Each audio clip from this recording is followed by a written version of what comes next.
এই যে এই দিদি এখন আমাদেরকে ইডলি খাওয়াচ্ছে। ও সামনে না, তার আলাদাই মজাই আছে, কারণ আজকে আসার চাপ নেই, যাওয়ার চাপ নেই, আলাদাই মজা আছে। সবথেকে বেস্ট মডেল, তোমরাও বেস্ট আমি জানি, কিন্তু আমার দেখা সবচেয়ে বেস্ট। হ্যাঁ, ঘরের মেয়ে তো, ঘরের মেয়ে তো, ঘরের মেয়ের বদনাম করা যাবে না। তোমরা ভাবছো তো যে এগুলো কি হচ্ছে, তো তার জন্য তো পুরো ব্লগটা দেখতে হবে। তো হ্যালো এভরিওয়ান, আমি গায়ত্রী চলে এসেছি নতুন একটা মিনি ব্লগ নিয়ে। তো এটা ছিল আজকে আমার ব্রেকফাস্ট। তো আমি বলিনি ব্রেকফাস্ট আনার জন্য, কিন্তু ওরা আমার জন্য ব্রেকফাস্ট এনেছিল ইডলি। তো ইডলি কাদের কাদের খেতে ভালো লাগে তো জানিও। আমার মেকআপ আর্টিস্ট তখনও আসেনি, তার জন্য আমি আগে থেকেই ট্রানজ্যাকশন বানিয়ে নিচ্ছিলাম।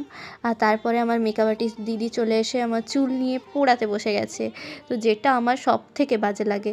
আর তারপরে দেখো আমার মাথায় চুটকি বেঁধে দিচ্ছে। আর এটা ছিল আজকে আমার হেয়ার স্টাইল। না না না, এটা হেয়ার স্টাইল ছিল না, এটা ক্রিম্পিং করার জন্য ওরকম বেঁধে নিয়েছে। তারপরে দেখি আমাকে স্ক্রিনে দেখা যায়, তো এটা ছিল তনুজা দিদি একটা স্টুডেন্ট এক্সামের ওয়ার্ক। তো সেগুলোই স্ক্রিনে চালানো হয়েছিল। মনটা তো তখন ভালো হয়ে গেছিলো নিজেকে দেখতে পেয়ে। আর আজকে আমাদেরকে খাওয়ার প্রোভাইড করেছিল শুভজিৎ দা, মানে আজকের ফটোগ্রাফার দাদা। কেন জানো? কারণটা হলো ওর রিসেন্ট বিয়ে হয়েছে, তার জন্য সবাইকে, মেকআপ আর্টিস্ট, মডেল সবাইকেই খাওয়ার দিচ্ছিল। আর এটা ছিল আজকে আমার মেকআপ আর্টিস্ট, আর এটা ছিল আজকে আমার ফাইনাল লুক। তো কেমন লাগছে আমাকে এই লুকে তোমরা সবাই কমেন্ট করে জানিও। আর তোমরা কি দেখতে চাও যে আজকে আমি কার স্টুডেন্ট এক্সামে গেছি? তো দেখে নাও। আজকে আমি গিয়েছিলাম এই সুন্দরী মেকআপ আর্টিস্টের স্টুডেন্ট এক্সামে। বলতে পারবে এটা কে? তো এটা হচ্ছে আমার ভীষণ প্রিয় একজন মানুষ, তনুজাদি।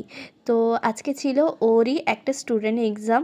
তো তোমাদের কেমন লাগলো আমার এবং সবার লুকগুলো কমেন্ট করে জানিও।